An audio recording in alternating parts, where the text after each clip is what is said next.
Gail did a nice job here. I'm going to let Chuck open it up. Hi and welcome.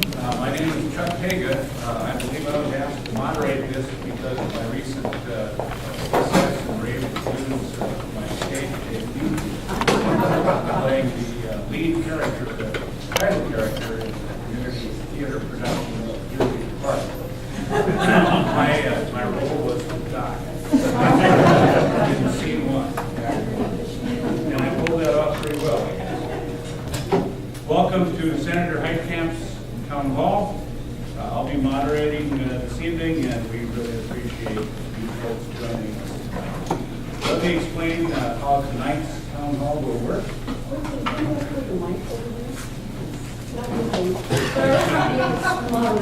Pardon me?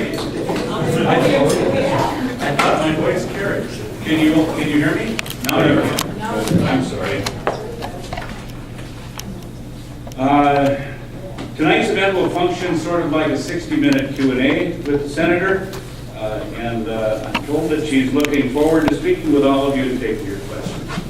Please raise your hand, and we'll bring a mic over so that you can ask Senator Heitkamp your questions. Before asking a question, please state your name and hometown. If you aren't able to ask your question during the town hall, please fill out a form from the sign-in table with your question. And you might consider turning your cell phones to vibrate. Thank you, sir, for the reminder. You can also submit a question via the Senator's website. That's heitkamp.senate.gov. Or you can call her office at 701-775-6901. I'd also like to go over a few ground rules to help everything run smoothly tonight. Senator Heitkamp is interested in hearing all views and will take questions on any topic. However, a few basic requests in order to make sure that this conversation is productive and pleasant and civil. Have mutual respect for speakers, the questions, and the Senator.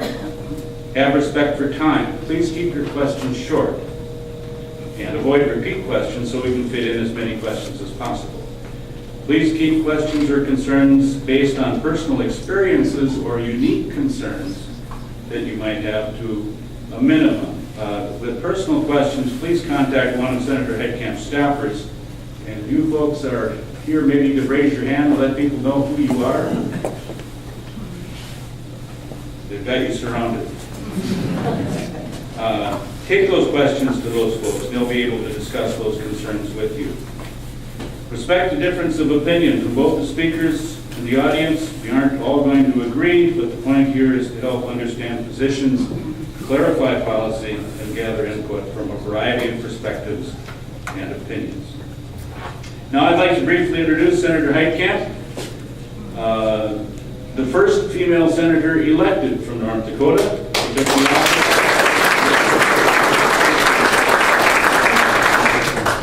She took the oath of office on January 3rd, 2013. Throughout her life, Senator Heitkamp has stood out as an advocate for North Dakotans. That can be seen from her time in public service in North Dakota to her work at Dakota Gasification to her service in the U.S. Senate. Already in her short time in the Senate, she has quickly become a proven senator who works across the aisle to fight for North Dakotans. And as a former director of the Dakota Gasification Synfuels plant, Senator Heitkamp has a long record of serving as a champion for North Dakota's energy jobs and industry. And she's continuing those efforts in the Senate. As a member of the Senate Committee on Agriculture, she's fought since day one in office to pass a farm bill, which Congress did in February. And as a member of the Senate Committee on Indian Affairs, Senator Heitkamp is continuing her pledge from her time as North Dakota's Attorney General to stand up for Native American families. She also serves on the Senate Banking Committee, Senate Committee on Homeland Security and Governmental Affairs, and the Senate Committee on Small Business and Entrepreneurship. received a BA from UND and a law degree from Lewis and Clark Law School. She lives in Mandan with her husband, Dr. Darwin Lang, and they have 2 children.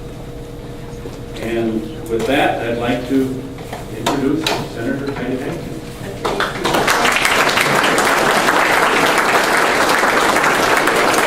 Hi, Chuck. Is this on, you guys? Okay, good. What Chuck didn't mention is he knew me in college. And I give Petey a hard time because I didn't call him Petey because we once gave him a ride all the way from Valley City. And you probably don't remember that. Senator, there's a lot about the back then I don't.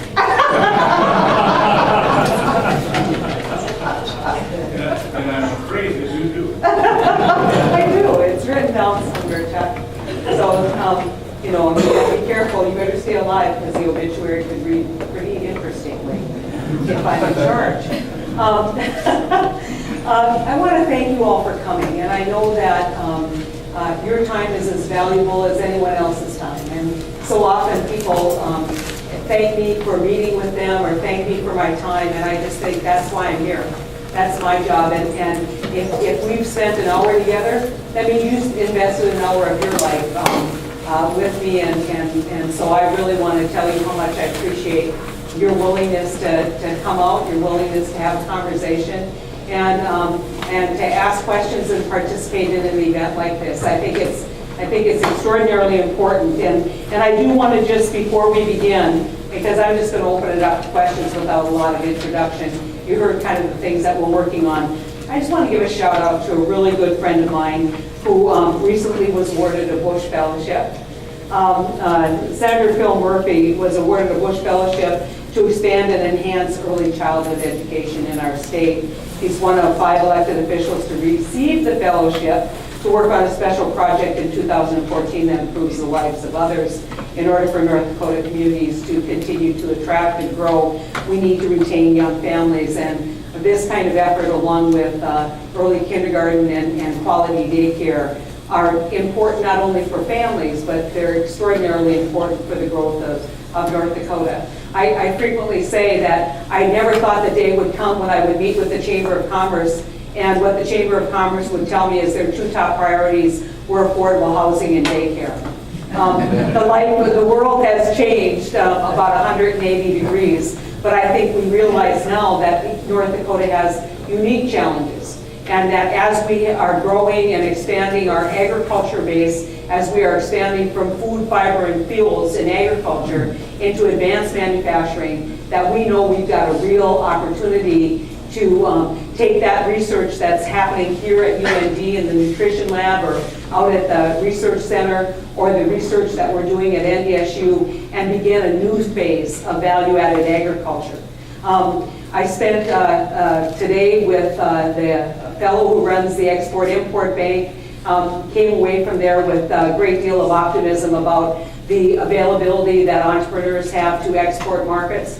I think it was interesting because the one thing that he said I want to pass along to all of you is that the United States of America is only 5% of the world population.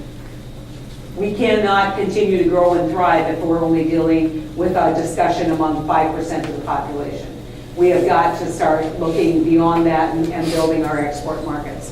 I also want to tell you that where energy has been a big part of our growth, it also has presented some unique and important challenges to the state of North Dakota in terms of infrastructure development. And you know, although it wasn't a committee that I had really asked for, being on the Banking and Housing Committee has really been almost a blessing, because that's the place where we do housing policy and affordable housing policy. And as we look at national stories which are true, I used to say about Williston that the rents in Williston would make a New York landlord blush. They are, especially for what you're buying in Williston. And so we've got to stabilize that if we're going to stabilize all of our communities and make sure we all have economic opportunity. We've got to build our workforce. One of the last things I'll say, and it goes to the work that Phil's doing because it's near and dear to my heart, We spend a lot of time in Washington DC talking about a farm bill, or talking about this project, or talking about this regulation, or this bill that needs reauthorization, or the dock fix, whatever it might be. We spend all that time looking at today's challenges. What I try and do every day is remember to look up. And by look up, I mean look into the future and think about what this country is going to be 20 years from now, and what we need to do today to make sure that in 20 years we have done everything we can to position the United States of America to continue to be the most competitive country in the world, to position our children to be the most competitive workforce in the world, and to position our people to understand that we have a great country. By that I mean, I talked to a young person today who said she wanted to be president. And I talked over at Red River to a young man who said he wanted to be president.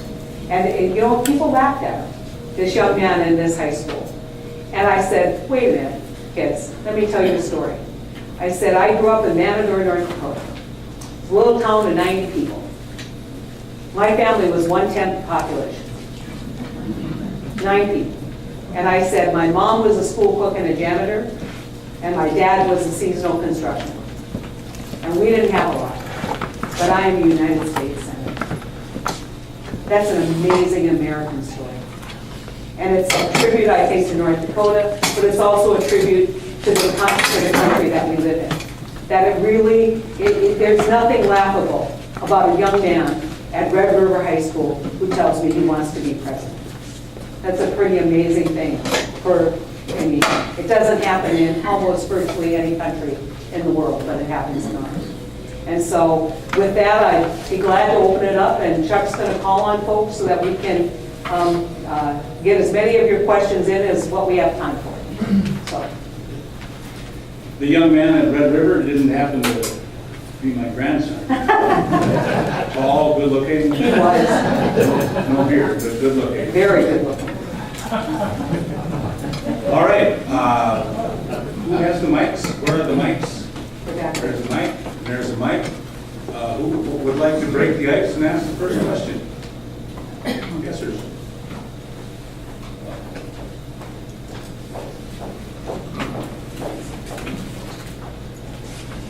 Hi, my name is Todd Leake, farm out west of town here, south of Laredo. Here with my wife. And one of the things that I'd like to ask about is subject about the last town hall meeting here in this room was pipeline safety. Yeah. And so we have the Sandpiper pipeline coming through the state, going from Beaver Lodge, North Dakota, toward terminating over Superior, Wisconsin. And one of the problems that we're having here is that Enbridge Pipeline Company has decided that they're not going to build the most modern, safe pipeline. And that all of the PUC hearings, the PSC hearings, I talked with Enbridge, that we're working with other groups. We know that we have this whole problem with trains and pipelines and moving Bakken oil. If we're going to have a pipeline built over this 361 miles through all our state, through Minnesota, we need to have a modern pipeline, and a pipeline that incorporates certain features. There's a lot of technology that's changed. Since the last one. Since the last one and the one before, since 1950. So right now what we have is an old pipeline, Pipe 81, that follows the same easement that's going through the whole state. And it's, in 1962, it was put underneath the Red River. I have a neighbor who's had 26 integrity digs, they call them, basically leaks on just 8/4 of the land. First, we want to up the pressure on that. Pipe 81, they're blowing it apart. They're out there putting sleeves on it every half mile or so. It's corroded to the point where it's aging out. And they want to build another one right on the same easement. That's one issue, but Pipe 81 goes underneath the Red River here. It's an imminent hazard that, a lot of unaddressed under the Pipeline Safety Act of 2011. We have an imminent hazard here just a few miles up from the water supply of Grand Forks. And it continues on across the Red Lake River twice.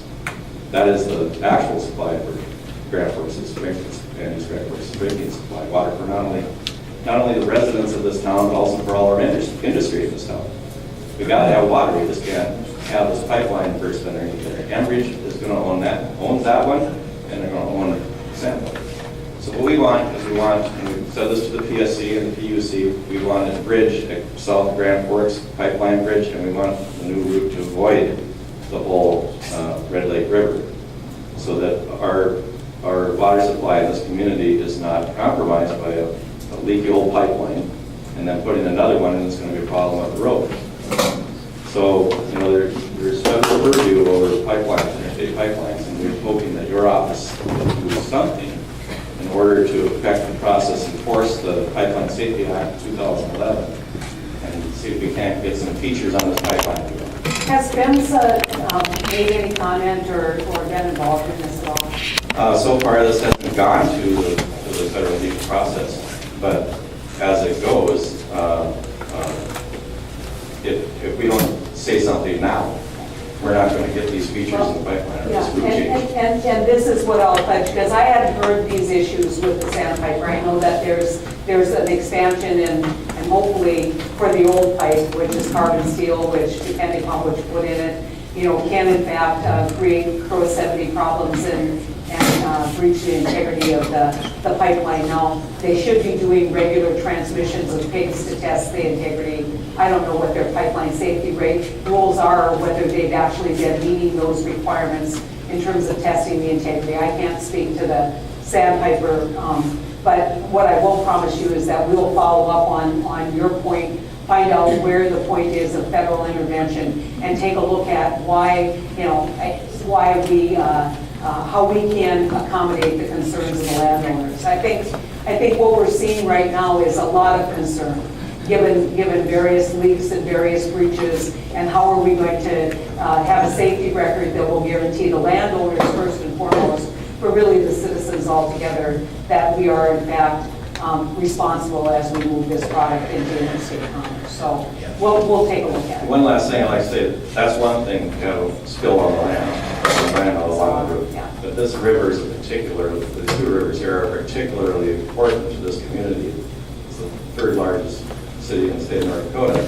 And where we're going to get our water and when if we have a pipeline breach. Enbridge doesn't care. I put this before them several times, both in and out of public comment.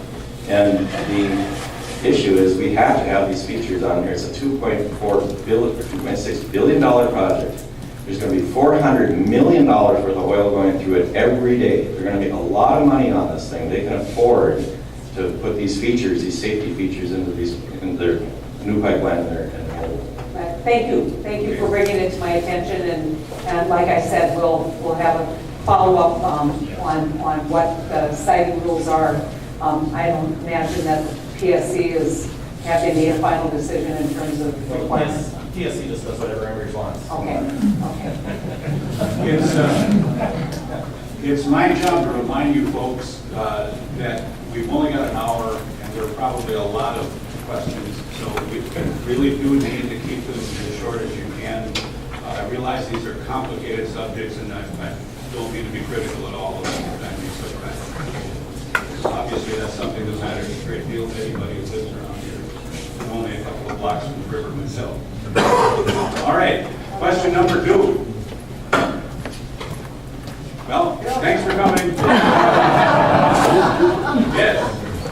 Yeah, Senator, I'm glad you're in Grand Forks. I think it's town that treats you. This town probably treats you better than any other in North Dakota. But anyway, my question, Senator, is my name is Mark Fromke of LCIO. But my question, I have 2 real fast ones. On the Trans-Pacific Partnership, I know that Senator Harry Reid is pretty much sitting on it. President Obama is being very foolish. He wants it. These trade agreements have never worked. I hope you will oppose it. And the last question I have is on the federal minimum wage. I know what will happen in the House, but that's not the point. I would hope you would support 1010 federal minimum wage if it comes to a vote in the United States Senate. Okay. The first point is well taken. We aren't going to see Trade Promotion Authority coming before the Senate anytime soon, which means that they don't have carte blanche to negotiate any kind of trade agreement that they want. They're going to have to figure out how they can move those relationships forward. I think that everybody understands that this is highly political, and I understand kind of the overall and overarching concern about trade agreements. And I think my main judge mark is this fair for an American worker? Is this fair for American business? Is this actually fair trade? Not just free trade, but fair trade. So without making any commitment on where we head into the future, those are the kind of rules by which I judge whether we're going to support anything as it relates to international trade. And you know that I have a long history in this area, being very concerned about sovereignty as well. On the minimum wage, I am a supporter. In fact, I might be a co-sponsor. I'm not sure if we signed on that bill of the 1010. And I get a little pushback from folks, but I want you all to think about the minimum wage as it is right now. It's $7.25 an hour. That is less than 9% of a congressional salary for 40 hours a week. If you were going to work 2 minimum wage jobs at 80 hours a week, you'd still make less than $32,000 working 80 hours. I don't know who can live on that. I don't know who can pay daycare bills on that. I don't know how that works. If we're going to have a minimum wage, it ought to mean something. And that's the way I feel about this. And I feel that we've too long kind of ignored this idea that work, that somehow this work isn't worth a 40-hour wage. Now, to give you a sense of what it costs to live in North Dakota, and these are old numbers, if you're a single mom with 2 kids in Fargo, the North Dakota Extension does a report every year. It's called Making Ends Meet in North Dakota. And you know what it costs a single mom, what she would have to make ends meet in Fargo, North Dakota, where she could pay her daycare bills, pay for her car insurance, rent a little apartment, not buy an apartment. And that's not student loans. She'd have to make over $20 an hour, which is really almost half of what we're talking about. So even though we talk about the 1010, that's still not, that's still $22,000 a year. And so let's just, I think when people say 1010, that sounds different than what it is. And so I've been a supporter of upping the minimum wage. I think it makes a difference in terms of rewarding work, and I think it's something that a lot of our families are struggling every day to try and just kind of get food on the table. And to me, this is one thing that we can do and ought to do, because so many of the states rely on the federal minimum wage to set the base. That's not true in a lot of states. They've raised the minimum wage unilaterally without going to a federal system, but for the most part, I think the time has come. I think the public supports it.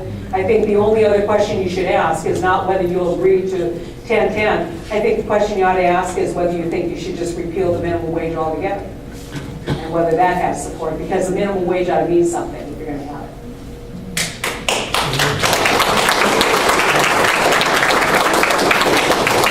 Hello, Senator. C.T. Margula.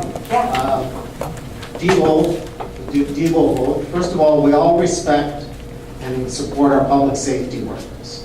And second of all, Keystone, minimum wage, trade things, there are reasonable people could disagree. I guess I would like you to explain your negative vote on Debo.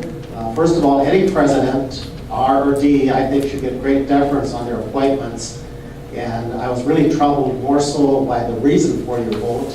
I know you'll be able to bring up 10 people on the stage sometime that are police officers, but I can tell you you'll be real lucky to get 3 of them to vote for you.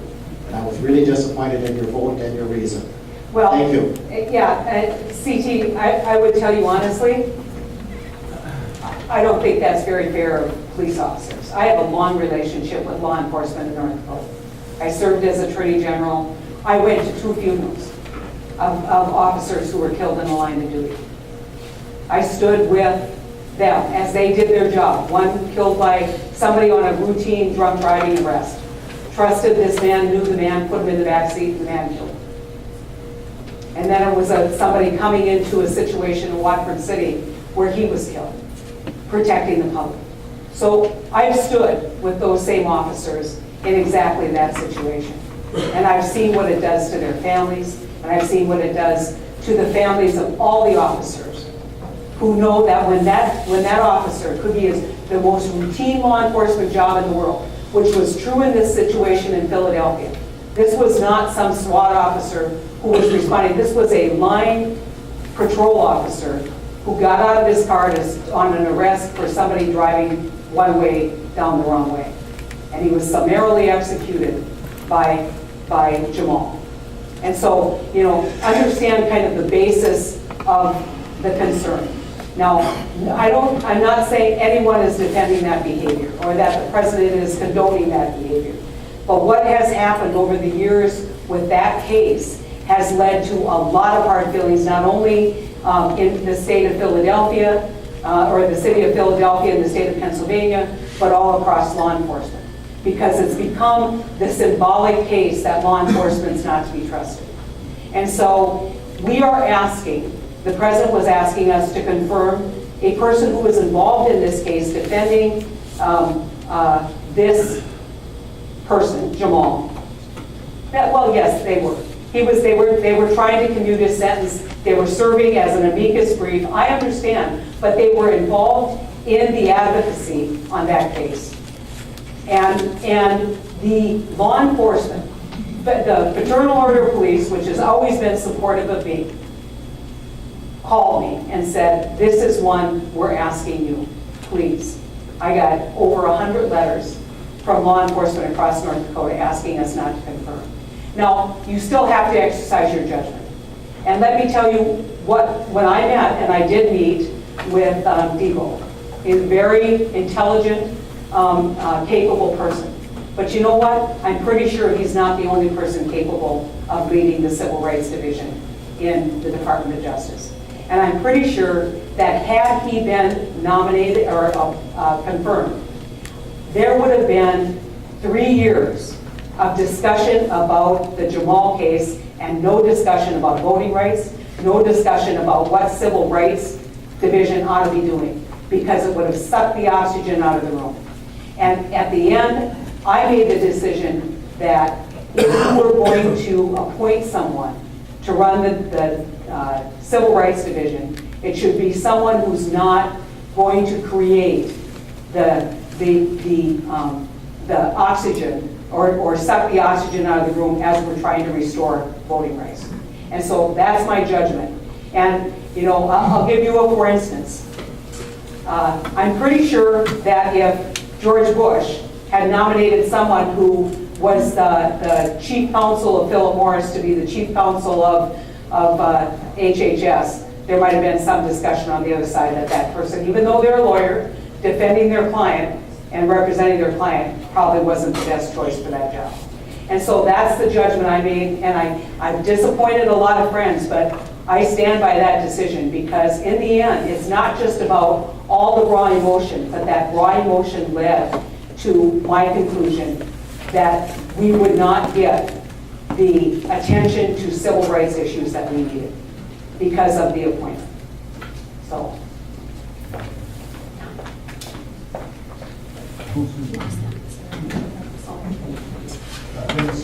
See, is there any discussion in Congress about lifting the embargo with Cuba? They want our wheat, they want our corn, they want our soybeans, they want our potatoes, and most of all, they want our tourists. They sure do. And a lot of them are already there because I was just in Cuba. Yeah, and the Canadians can fly down there 7 days a week. Yeah, and a lot of our people are going up to Canada and flying down, Yes, they or are. they're flying in from other parts in Central America into Cuba. I just stayed in a hotel in Atlanta, half of it were people from New York. So this is kind of one of those things that gets pretty phony. In the past, the champions of normalizing, 55 years we've had this relationship with Cuba. We have had the embargo, we have had the hard feelings, and it's the only country in Central America that we don't have a fairly normal relationship with. And as a result, it has strained our relationships all through Latin America. They just had a big summit there. We didn't attend because it was in Havana. and it was just right after I got there. In the past, Byron Dorgan and Tom Harkin have been the two folks who have really led the charge for normalizing relationships. Tom Harkin obviously is retiring, and Byron's no longer in the Senate. And in response to that, Senator Tester asked me if I would go with him to Cuba. We have a kind of unique relationship because obviously we grow the commodities that we think Cuba wants. We think that we produce farm equipment that could be useful to Cuba. And we went there with the idea of what are the impediments to normalizing relationships. In the good news category, there are a number of groups who are starting to do public opinion polls in Florida. And after 55 years, people are kind of tired of it. They want to go home, they want to see their relatives, they want to get back to Cuba. And so we now are seeing this transition where some of the hardcore folks who have been hardcore are starting to soften. That creates a real opportunity, but standing in the way is an American prisoner that was taken, a Jewish man who was trying to do some kind of connection of the Jewish community through internet processes, which he thought was fine. He was arrested and put in jail. In the meantime, there is 5 Cuban nationals that are in penitentiaries in the United States because they basically were spying on anti-Castro groups that had been flying and dropping leaflets. And so that bottleneck has created a real problem for all of this kind of movement of normalizing. And so what we're doing now, we've got to call Senator Bernie Sanders and John Tester and I are going to talk to the State Department next week, talk about the bottleneck that there is so that we can clear that and move forward. Now there still is some very, very strident folks in the United States Congress that will make it tougher, but we're hoping that some of the constituency groups in Florida will pave the way. In the meantime, what we're trying to do is figure out ways that we can continue to build relationships with Cuba. Every major commodity group in North Dakota has signed a letter encouraging normalization of relationships. And it helps, and you might say, well, how big is the Cuban market anyway? Not that big, but I will tell you, it does help with our relationships with all of Latin America. So this is one of those things that I think we'll try and step into the void with Senator Tester. So that would be the movement. The woman over here who's had her hand up. Thanks. My name is Becky Ronkowski. I'm from here in Grand Forks. And Senator Heitkamp, first of all, I want to thank you because my sources tell me you were at Red River High School today talking about human trafficking to classes. And I think I'd like you just to talk about that a little bit because there truly are people in Grand Forks, in North Dakota, who don't believe that's a problem. I think that's right. I just kind of back up. I have not spent time with your law enforcement in Grand Forks, so I don't want you to take any of this to mean Grand Forks, but I have spent time with the police chief in Parkland. And they believe that this new marketing of women is such a problem in Fargo that they need to train patrol officers. And they are working through a program down in Dallas. They're sending their people down to Dallas to get trained. They think the pipeline is coming up from the cities. And they think that, as is true with all of this problem, that a big part of the marketing is done on the internet. And the minute we shut down some of those sites, another site pops up. I've been working with Senator Klobuchar to talk about how we can begin to crack, knock at this problem, because why people don't think it's a problem is that it's really difficult if you make an arrest to actually get a prosecution. What do I mean by that? There are women who are told, they're groomed from the time they're little kids, or 14, 15-year-old runaways. They're told, I'm your friend, you are now my family, right? And but we need you to do these things for us, whether it's prostitution or whether it's running drugs. And oh, by the way, if you tell anyone that you're being coerced, you're going to jail, because that's typically what happens. It's the prostitute that goes to jail, not the people that pimp her out or the people who buy that activity. And so what we're trying to do with the bill that Amy and I have put together is create a safe harbor and encourage states to create a safe harbor so that person can in fact come and not get prosecuted. It's a very narrow situation that involves minors. It is suggestion, and there's not a coercion to states to do it, but more and more states are picking up this opportunity, and this is something our sister state to the east has been way ahead on. Now, we know that this is happening because we've had charges of trafficking filed in North Dakota, but I can tell you from all the anecdotal kind of information, it is a big problem and it's a real tragedy out west. And you say, what's the condition that creates the opportunity out west? It's young men, and it's a lot of money, and not much to do, and no family with them, and access. And with all of these situations, you're going to see drugs intertwined because that's the net, that's the trap for a lot of these young women. And so we're looking at not only giving them safe harbor from prosecution, but also what we need to do in rehabilitation and training. Now, I will tell you, that doesn't surprise me that most people don't think that is happening. But I think if you just spend some time with the Fargo PD, if you spend some time with law enforcement, they will say that in North Dakota, whether you want to call it trafficking or prostitution, however you want to label it, it's becoming epidemic. It's becoming epidemic in North Dakota. And so this is something we need to get ahead of. This is something that, especially when it involves transport across state lines, that we need to be involved in, and we need to work together to really expose this problem and prosecute it the same way we did with things like domestic violence. So I've spent some time with Cindy McCain. She is working with a number of the groups trying to get greater awareness. And has done, I think, really a terrific job down in Arizona and across the country. I think our biggest challenges are these internet sites that basically provide the yellow pages for exploitation of young women. You're in charge of calling. Well, I'm thinking we ought to go over here. Okay. Okay. Hi, Senator Heitkamp. I'm Shane Gerbert.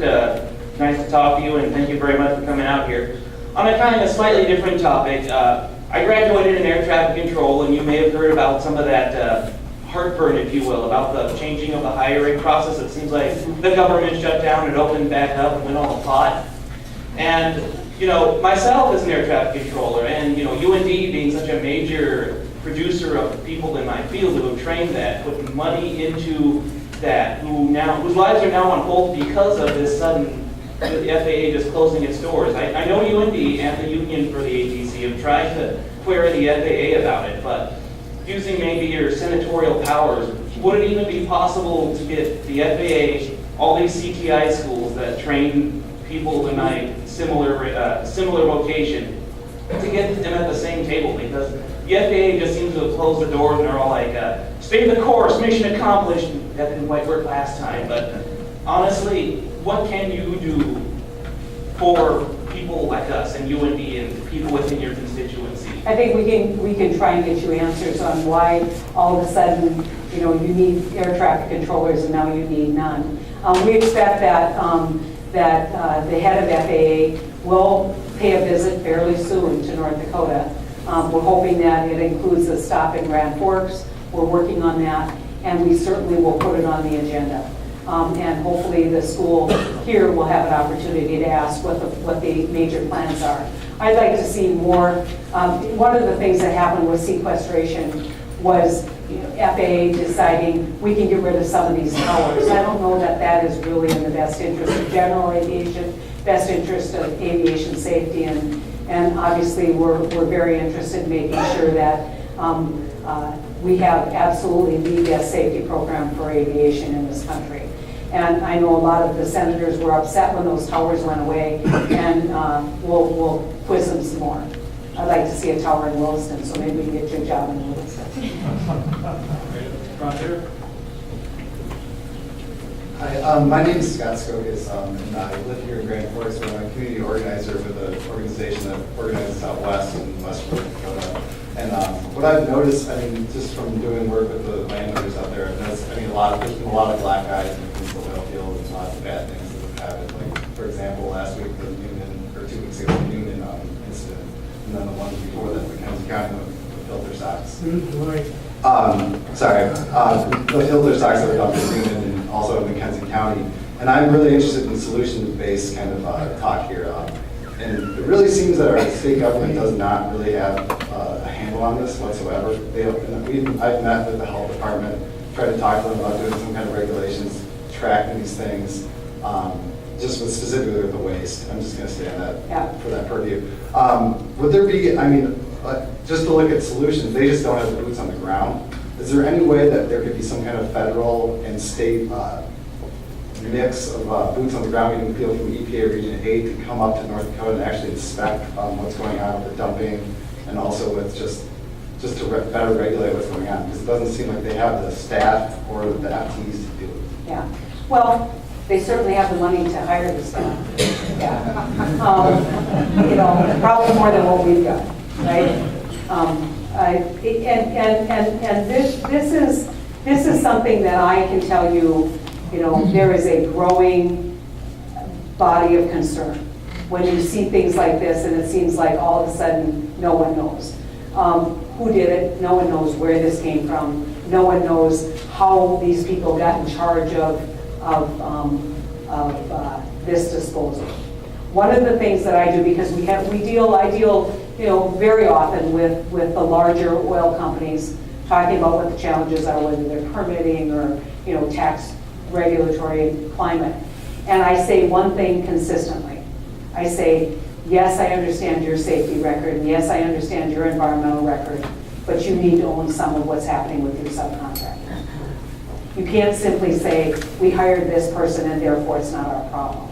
Now, we don't know where this waste came from. I don't know that we'll ever be able to trace it back to any particular lease or leasehold, but we've got to have a way to do that. I mean, if I were in state government today, what I would be saying is, you know, there's radio tags on these. We've got to have a way to trace them back, because there has to be kind of a chain of custody or a chain of command on this that is here. Where did it show up and how was it disposed of? And today we find out, you know, if you think it's not your business, and even if you're not worried about the waste, today we find out that the state of North Dakota, the taxpayer is going to pay the cost of that cleanup, right? So it makes economic sense to hold the people who generate the waste accountable for disposal of the waste.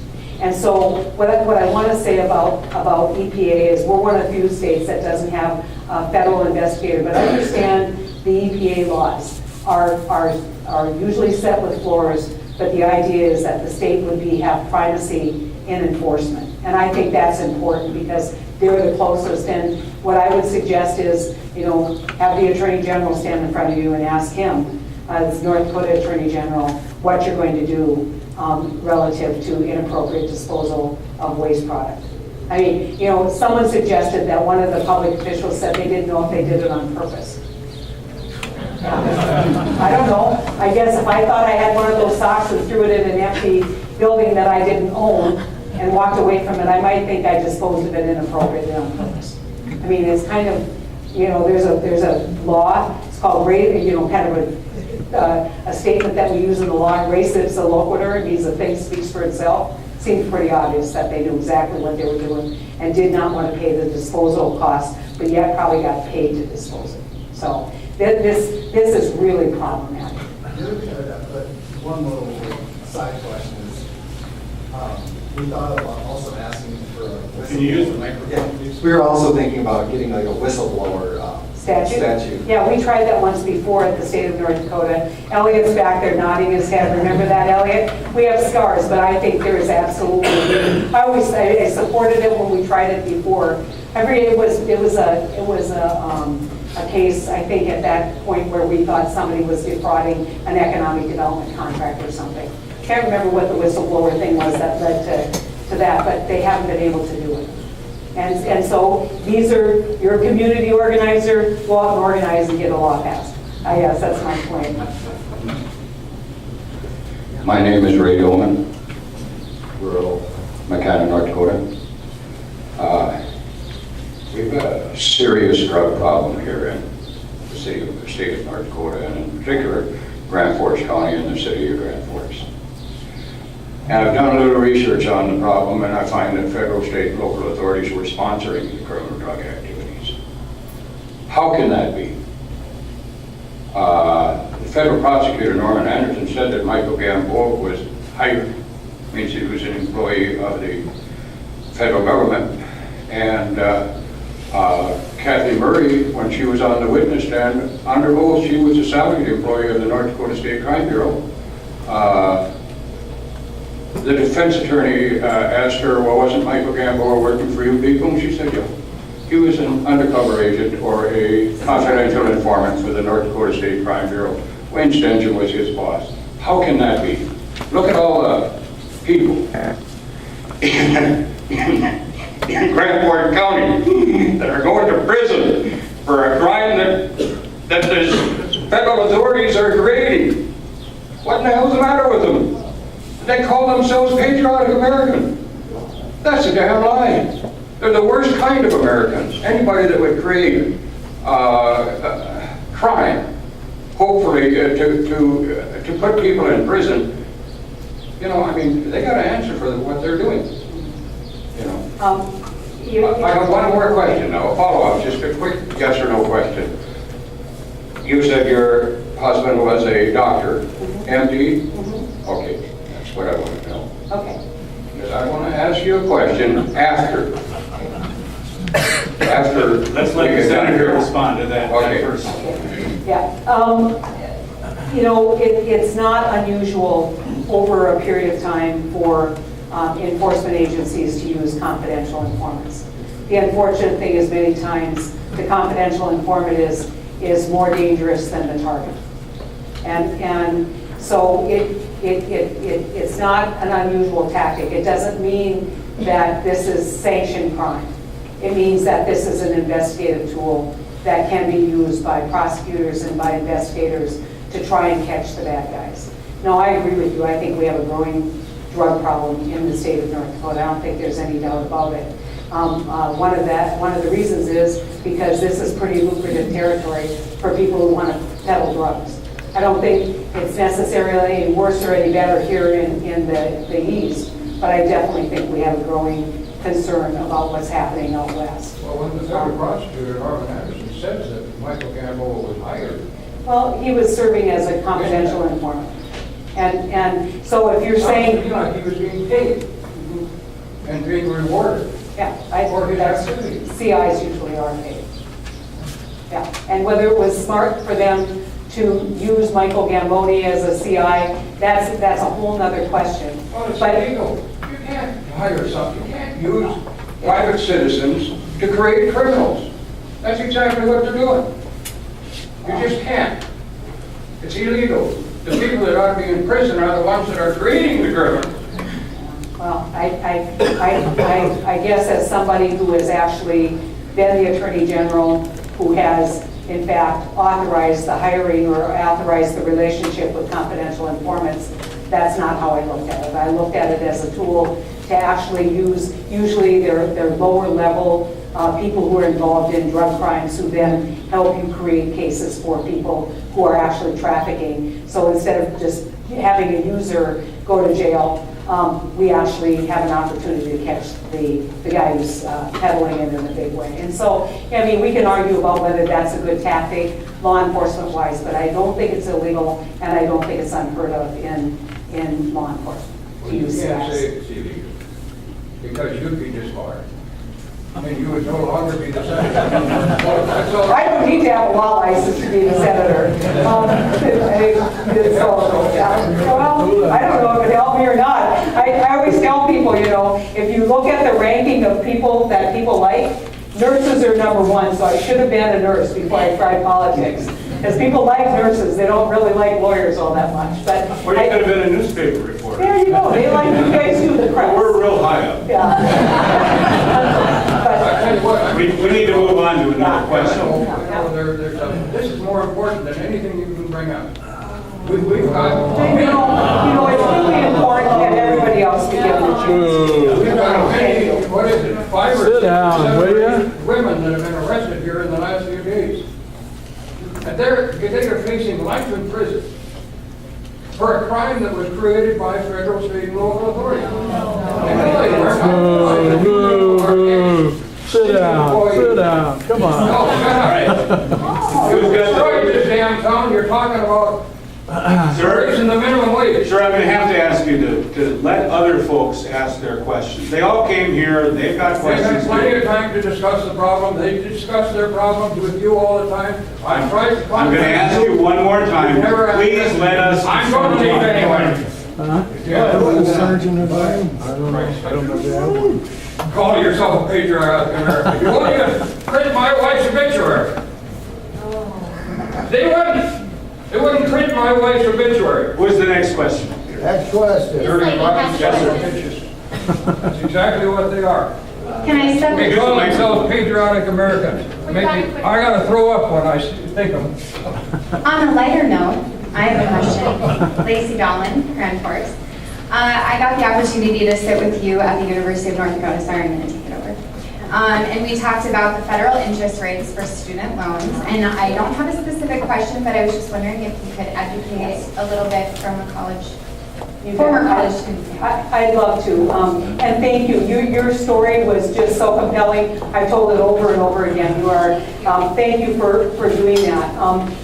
Let's talk about student loans just briefly. We have over $1 trillion worth of student debt. It eclipses credit card debt. And you think, okay, what's the big deal? You know, that's an investment in education. But think about how few people have student loans compared to how many people have credit card debt. And so what does this mean for the country? What this means for the country is that these students no longer are buying homes, they aren't starting families, they aren't building businesses, and they sure aren't saving for retirement. And so we've given them a 10-year anchor in student debt that they have to drag with them. Now, who's responsible? Some of you may say, well, the student signed it. Student took out the student loan, so they ought to be accountable for paying it back. And I get that.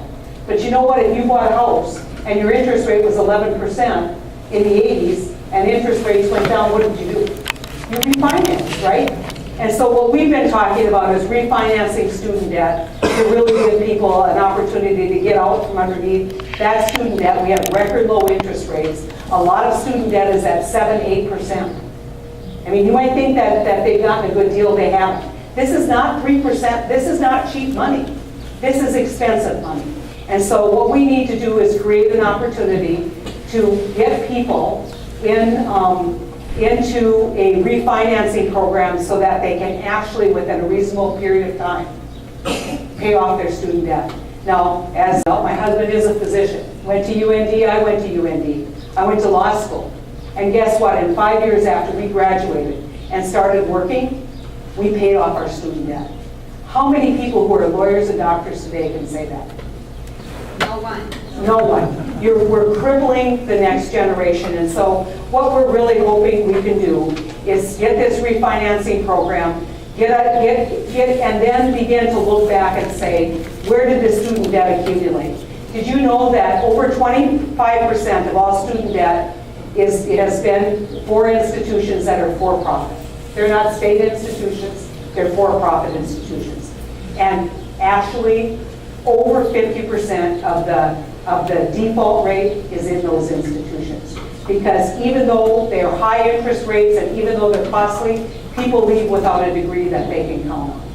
So they can't even get a job after they have that degree. And so there's a lot of discussion about for-profit colleges, what we need to do to change the outcome for for-profit colleges, and hold institutions, yes, even the University of North Dakota, accountable for providing an education and making sure that kids can get it in 4 years and making sure kids can earn a living. I have that same event, your story is amazing, but remember the story of the young man? Young man at UND, first time, didn't understand student, federal loan programs. First generation student, $100,000 of student debt, and at UND, and guess what his degree is in? Music education. Do you think he'll ever be able to pay that back? Not unless he has an oil well in Western North Dakota. And so, you know, we're very interested in this. This is one of those when I said I look up into the future, and the looming student debt for me is one of the greatest impediments for a future that is solid and bright for America. It's not just about helping you all, it's about helping the country out. Thank you very much. My name is Don Leslie. I applaud you for what you're doing in the energy department and et cetera, but I would like to focus a little bit on the agriculture side, Sure. particularly the railroads, Yeah. okay? And for certain reason, they're getting beat up, probably with justification, so I'd like to reinforce a couple of things if I could. You bet. We're talking about creating jobs in the energy field, which is certainly a truthful statement. However, we got to be cautious because we're on the verge, if we have not lost markets overseas and certainly domestically at a huge cost.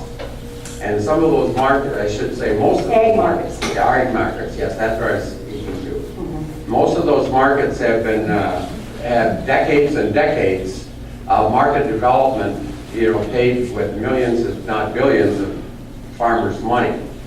And when we talk about the railroads making an excuse because of the cold weather, it's kind of hard to really imagine that we haven't had a cold winter in North Dakota or Minnesota since or before. But the thing is, I think we lose track of how much value is in agriculture.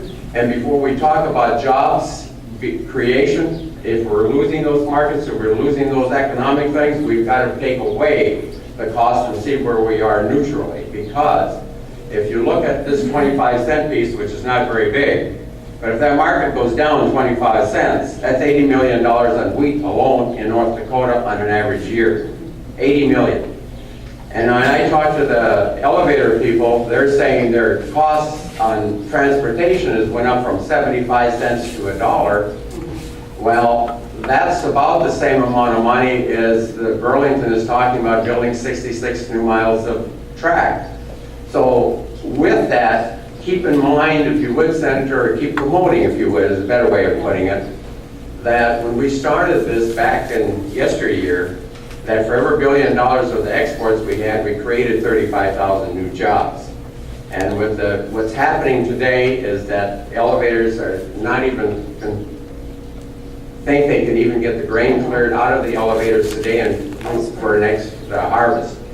So we need more tracks. Whether Congress helps the railroads on their own have certainly been behind. Why are they behind? They need to double track more than 66 miles in North Dakota and Montana. It simply is a matter of safety that will also slow the trains down, a whole host of things. In the essence of time, I'll stop there, but I think you know what I'm trying to say. I sure do, and I want to add one more thing to what you said, and that is degradation. So the longer those crops stay in the bin, the more susceptible they are, and some of our commodities are actually out in the open air. And Crystal Sugar will tell you that, you know, whether I haven't had a chance to really sit down and analyze it, but they actually have had a whole lot of spoilage. The malting plant is shipping stuff at a huge loss to meet contract obligations. We have an infrastructure problem on the railroad that is very, very troubling for our number one industry, which is agriculture. And so I am not someone who ever lets them say this is about cold weather. I say we've had a lot of cold weather in North Dakota, we're good there. I mean, but I also want to tell you that I also am not someone who would say that this hasn't had to do with building out and moving crude oil. And by that I mean, when the crop comes in and it's in storage, that gets moved when it gets moved. But if you're pumping oil, one of the things that Burlington Northern said to me is we're not going to shut any wells. Well, what does that mean? That means that they're going to continue to move the oil that is being produced in a way that will move it to market. Now, they smile at me and say, yes, our crude oil customers aren't happy either. I said, I bet you they're a lot happier than my farmers and my elevator operators. And the consumers are paying for that as a gas pump, but we can all equate to. But the biggest thing is that, you know, we cannot lose track of the fact that we, you know, freight rates going from $1.50, adding another $1.71 on, and then they're paying late delivery charges of $100,000 a train, and you've got economic loss is staggering. I can only tell you that I pound the table almost weekly. Whether that gets me what I need, I don't know. But when they said, well, we think we'll have the backlog cleared by June, I said it's not soon enough. It's not soon enough. Excuse me, Senator. I've failed at my job left and right here. One thing we had wanted folks to say where you're from. I'm across the river in Warren, Minnesota. Oh, Warren, Minnesota. We knew you snuck in, that's why I wanted to. Let me see your visa. Also the free trade agreements and the NAFTAs and everything, all of these multinationals and especially the railroads push for all of those. So they should have saw this coming. The other thing I failed at is time management.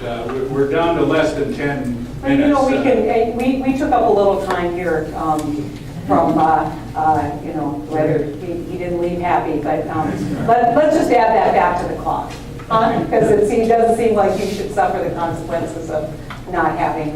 We got a question over right here. Schroeder, Grand Forks, and I'd like to ask you a follow-up question pertaining to the student loan situation that the young lady mentioned earlier.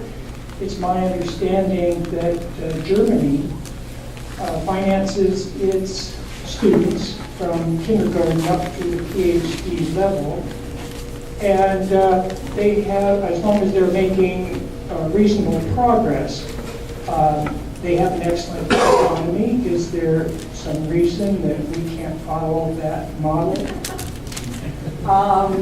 I think what people would say is because we don't have enough money, right?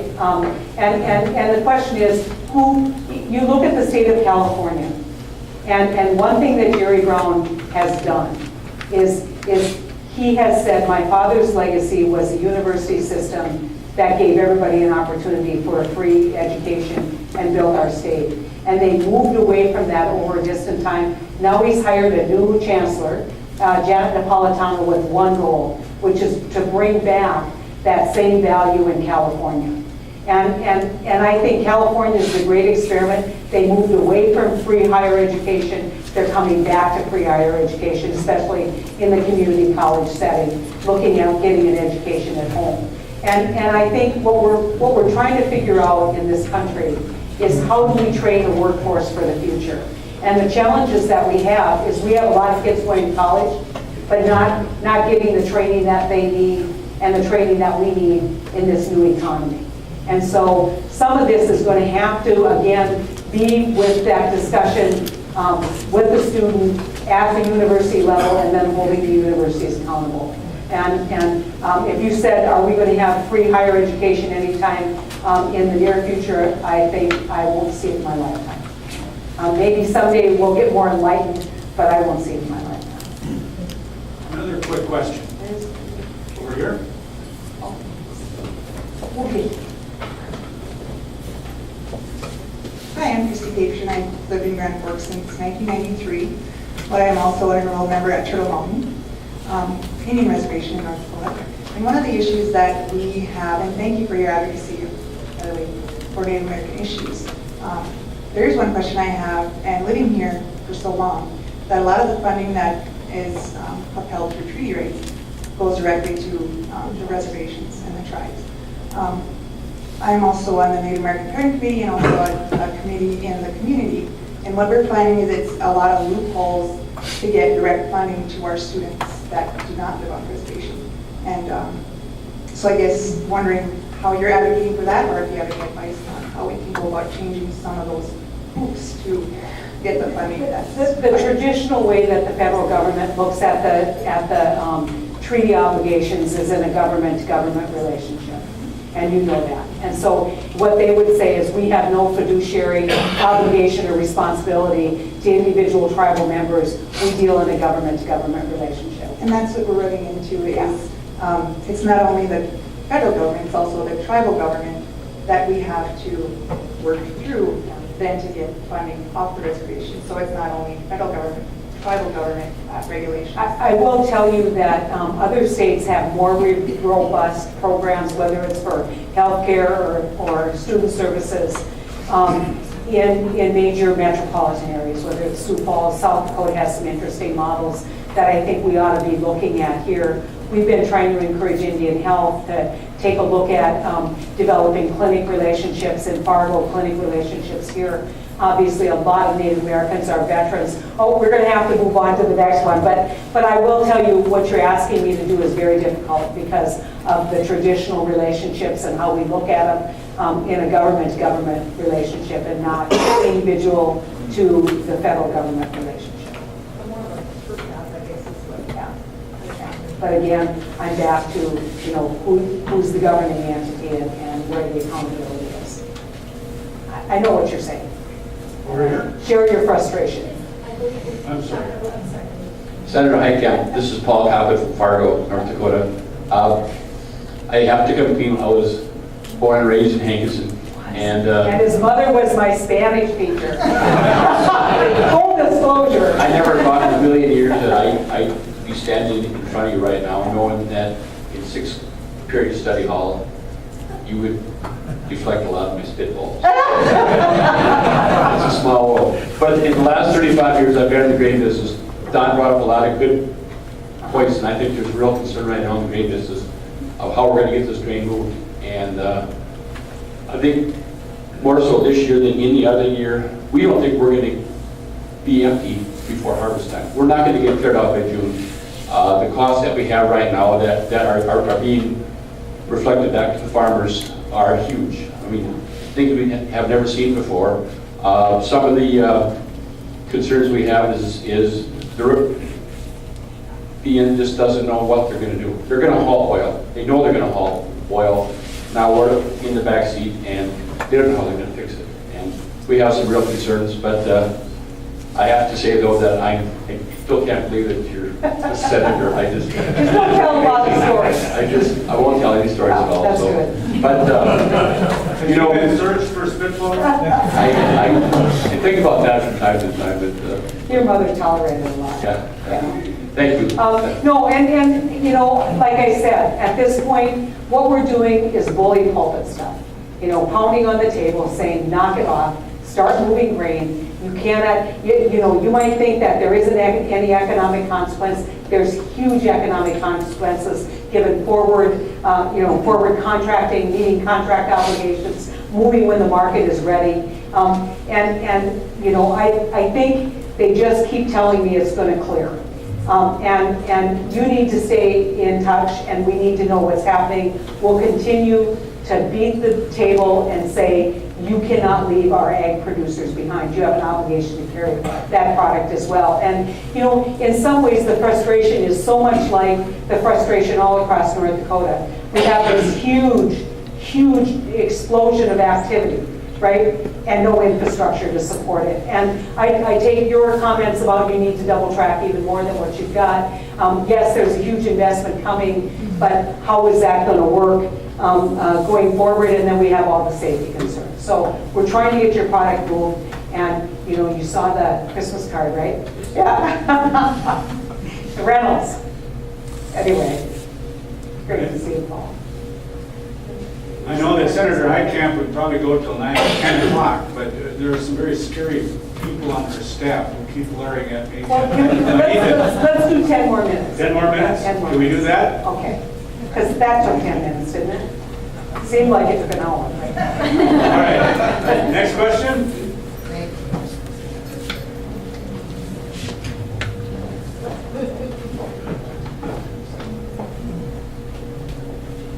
Richard O'Connor, Grand Forks, North Dakota. Senator, the Department of Defense in the 2015 appropriation is looking at a lot of financial austerity measures, and one of the things they're looking at doing is cutting back on commissaries.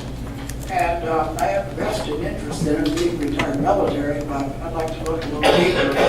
That the commissaries do support a lot of our lower ranking enlisted personnel, and it makes it incredibly difficult for them to survive in economies, especially in high-cost areas. Secondly, the commissaries do a lot in supporting retired personnel because it stretches the retirement dollars further. On the other hand, they also support a lot of our Guard and Reserve personnel whose families are deployed, and especially the Grand Forks Commissary, and probably Minot as well, that supports a great deal of regional personnel.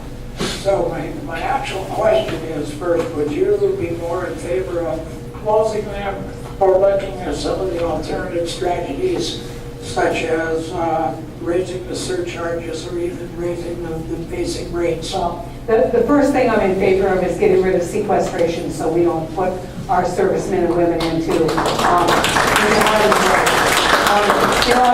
I want to just make a statement about veterans benefits because I'm a co-signer and a huge supporter of Bernie Sanders' Veterans Services Bill. And let me tell you, we went into war and didn't ask how we're going to pay for it, right? We did a lot of things that never asked how we're going to pay for it, but we expected our servicemen and women to pay with their lives and with their time, and now with their disabilities. And if we can't take care of them without getting into this argument about whether they're worthy of additional, then we should be ashamed of ourselves. And so I'm doing everything I can. There's a couple things in the DOD appropriations, the budget that they're advancing for 15. One of which is something that's near and dear to my heart, the reductions in the National Guard. I don't support that. I'm not going to support that. I've had extensive conversations. I went to the National Guard caucus, sought out the 4-star that's responsible for that, and said, look, you can say a lot of things, but you can't say our National Guard's not equipped to fight a war when you sent them to fight a war on 4, 5, 6 deployments. So don't ever say that again. And they're like, who are you? And I'm like, I don't care if these stars are on your shoulder. If you say the National Guard is not worthy, you're going to have a fight with me. The other thing is that as we look at how we're going to balance this, why is it that we always balance it on the back of the soldier? So when we talk about what we need to do to make this work, number one, we need to get rid of sequestration, but we also need to make sure this isn't balanced on the back of the soldier. And so that's what you're talking about. A lot of these folks, they don't make big salaries. They re-enlist and go for more deployments because that's how you get the bonuses. And that's huge risk to their family, huge cost to their family. And then we're going to say we're going to nickel and dime you at the commissary. So we need to fix the sequestration. And once we do that, we need to say the number one priority in that budget is our soldiers. The number one priority is our veterans. And that's how we're going to fight. So we're on it. We'll see what happens. I think one of the things that DOD did is they went through and figured out everything that was going to make us mad and then threw that on the chopping block, right? So because people feel pretty passionately about this, but I would appreciate any support that you can give to promote the Bernie Sanders Veterans Bill. I think it's an excellent piece of legislation. Nobody fights for veterans. I mean, Bernie's got an interesting life and an interesting reputation, but I'll tell you, if you want someone in your corner who, as a vet, he's the guy to go with. One or two more? Yes, sir. Senator, thanks for the time tonight. I get a little frustrated at how much reactionary work you have to do, and there's so many problems that need addressing. I've never heard of spoken so clearly and eloquently as tonight. But I want you to take a minute and just talk a little bit about your vision for this country. What are some things, if you could do anything as a member of Congress, what are a couple of things that you'd love to see happen a decade down the road that we can start on today? Well, the first thing I'd like to do is take this paradigm that we have, where we have invested so much on and not that it's not appropriate, that we make sure that our elderly are taken care of, we make sure that they have quality health care. But we have got to start investing in our kids. We have got to start looking at, on the horizon, what we need to do to help raise healthy kids. And that means good mental health, good physical health, good education, good opportunities for their parents so that they can earn a living. And that's across the board, whether you're in Indian country or whether you're any citizen. Every kid should feel like they are our future, and we ought to act like they're our future. And so that's one of the things that I think about every day when I'm looking up, as I said. So my view is that we are a country that lives up to the promise of opportunity for all. The way I was given opportunity when I was, a kid of a school cook. Think about that. I believed I could get wherever I wanted to go. And I knew that I was going to get the help and student loans. And I knew that in my little town of Vanador, they built a brand new grade school and made us feel like we were worthy. And so we need to get back to investment in kids.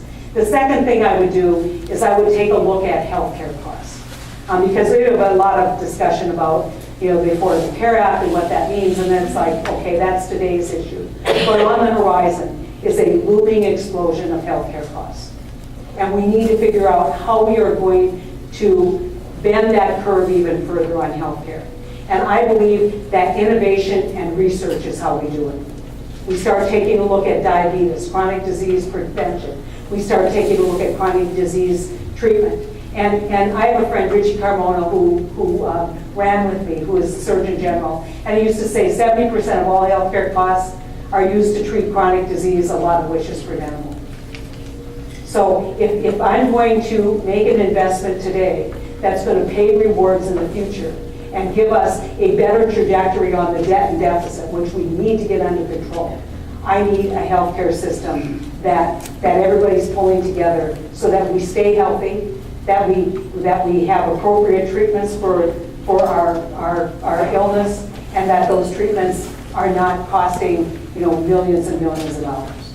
And so why I say that is because I'm really worried about the debt limits. And people will say, oh, well, we've always run a debt and it's under control and it's all good. But do you understand what's going to happen when interest rates go up? When interest rates go up, we are going to have an explosion of this debt. And yes, how do we solve that? We solve it by what's exploding that debt, and that's healthcare costs. And so, if you said 20 years into the future, I'd say we have healthy kids who are given opportunity and the opportunity to innovate and grow our country, and that we're proud of how our education system, and we're proud of what our kids are doing. And we have a healthcare system that promotes wellness and lowers costs so that those kids have a chance in the future. That's what I would do. Wonderful. One more. Harry. Yeah, I'm Roger Brockmeyer. I live up on Walnut. You're speaking of healthcare.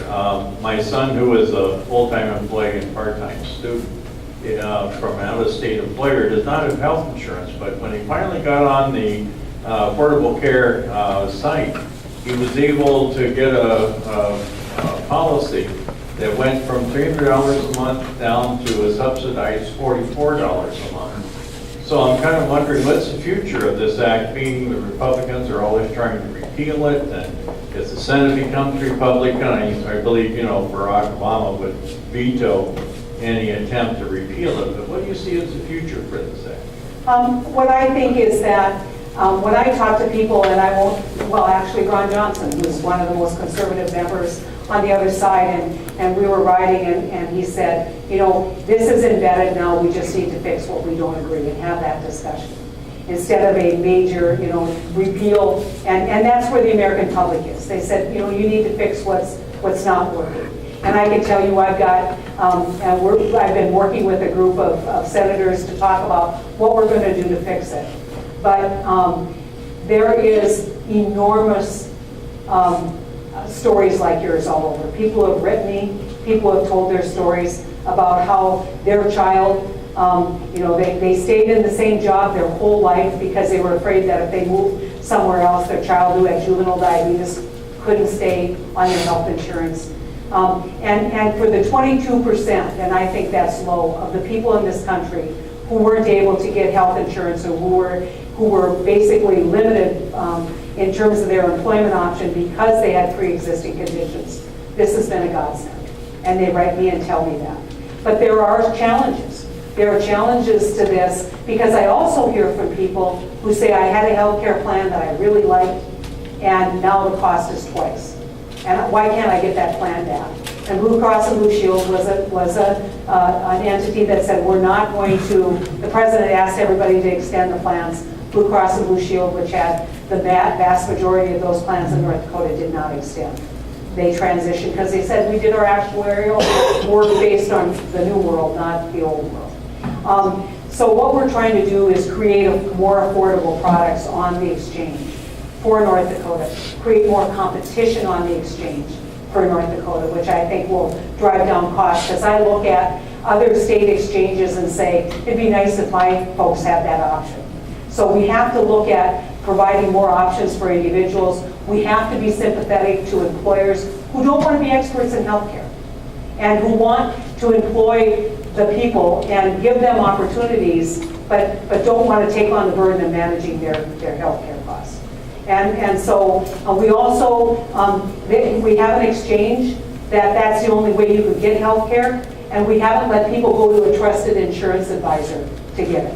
And so there are things that you're going to be hearing more from me about the fixes, because I think if we can take care of the things that very legitimately are concerns, I think we will solidify the opportunities for your son to continue to have health insurance as he's working to get his education and to find his place in the world. And so thank you for saying that, and it's yet another story that's very positive about the healthcare law. Thank you all for coming. You've been doing great.